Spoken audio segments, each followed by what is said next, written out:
everyone, I'm Liz Dapo from the Puppet Co. at Glen Echo Park, and this is my friend, Penny. Thanks for joining us for our first Carousel Storytime, which is part of the Glen Echo Park Partnership's celebration of the 100th birthday of the park's Carousel. Penny, did you know that Carousel was just a fancy word for merry-go-round? And can you imagine being 100 years old? Neither can I.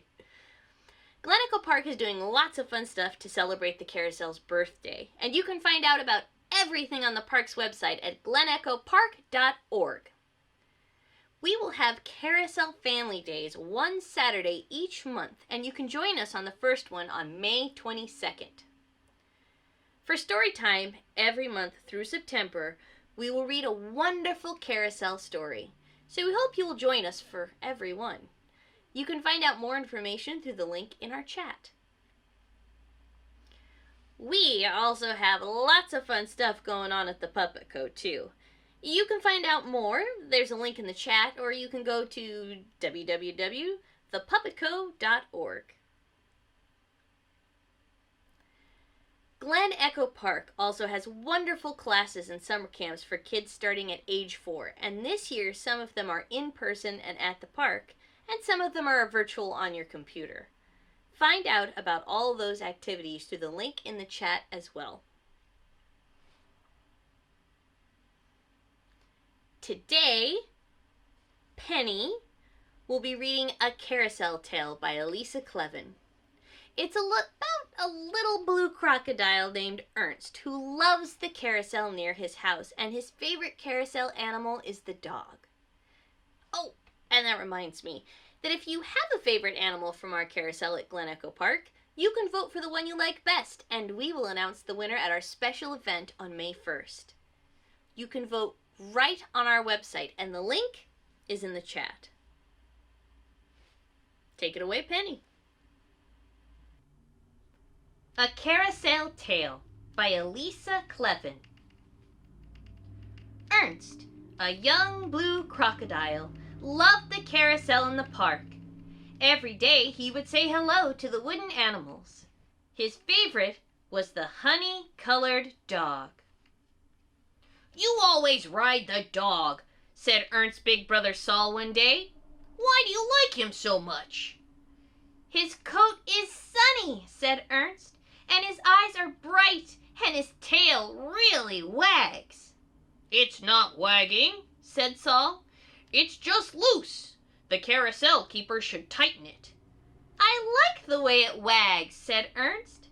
He gave the dog a hug, and the dog gave Ernst a ride, just like he always did. Around and around they flew.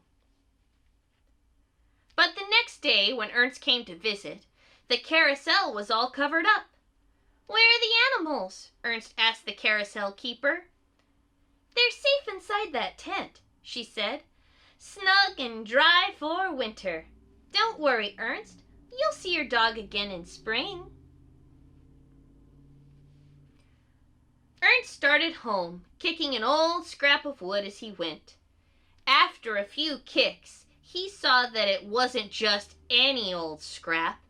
It was the dog's tail. "What happened?" he asked.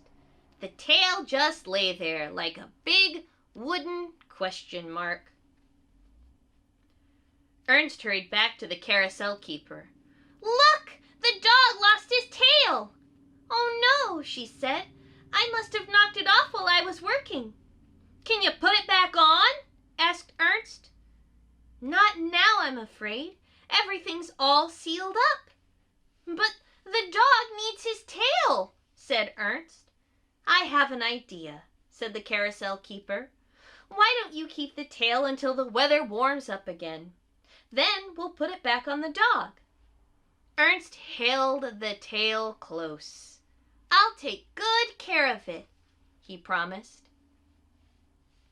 "What have you got there, Ernst?" asked Saul when Ernst arrived home. "The carousel dog's tail," Ernst said. "It fell off. The carousel keeper said I could take care of it till spring." "Wow, that's important," said Saul. Lucky you! But Ernst didn't feel so lucky. The tail made him feel sad. It looked lonely without its dog. He set the tail on a shelf with his toys. The tail looked lonelier than ever. Ernst decided to cheer it up. He gave the tail bright eyes, a smile, feathery wings, and a big curly tail of its own. How happy the tail looked now! "Oh," said Saul when he saw it. "Where did that pretty bird come from?" "I made it," said Ernst, "out of the dog's tail." "Ernst," said Saul, "you were supposed to take care of the tail, and now you've covered it with paper and paint, and the tail isn't even yours." "It looked lonely," said Ernst.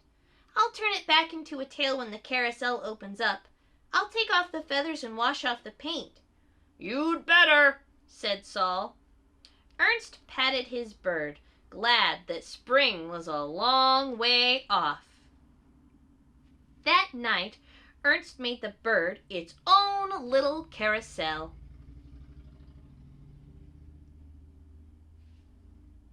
And in the days to come, he did his best to keep it happy. Together, they played in the falling snow. Together, they flew through Ernst's dreams. And after a while, Ernst almost forgot that his bird had ever been a tail. But one morning, Ernst saw his old friend the dog flying around and around, and then he remembered. "You're in trouble now," said Saul. "What are you gonna do?" Before Ernst could answer, the carousel keeper came over to greet him. "Hi, Ernst, come on down. Your dog will be glad to see you again. Did you take good care of his tail?" "I tried to," Ernst replied. "I think so. I'm not sure." "Not sure?" asked the carousel keeper. Ernst held out his bird. "I turned the tail into this." "Ernst thought the tail looked lonely," said Saul. "Oh my," said the carousel keeper. "My goodness." "I can wash off the feathers and paint," offered Ernst. The carousel keeper looked into the bird's bright eyes. She stroked its rainbow tail. "You'll do no such thing," she said. "This is a wonderful bird you've made, as lovely as any carousel animal. Why don't you take it for a ride?" "But the dog still needs his tail," said Ernst. The carousel keeper nodded. "Yes, he does," she said. "I'll see what I can do." "He's waited so long," said Ernst. "I'll see what I can do, too." Ernst started for home, kicking along an old branch as he went. After a few kicks, he saw that it wasn't just any old branch. Ernst snatched it up, as if it were a puzzle piece, and he knew just where it belonged. "Look!" he cried, running back to the carousel keeper. "Look what I found!" The carousel keeper laughed. "A tail! A perfect tail for the dog!" Ernst and the carousel keeper trimmed and sanded and varnished the tail, drilled a tiny hole in it, and attached it to the dog, tight enough so that it wouldn't fall off, not so tight that it wouldn't wag. Then together again, in the soft spring air, they flew around and around. The end. Join us next month for a ride to remember on Saturday, May 15th. Also, remember the upcoming Family Day on May 22nd and to vote for your favorite carousel animal. We had so much fun today. We hope you did too. Please send any feedback you have to info@glenechopark.org. We'll see you next month.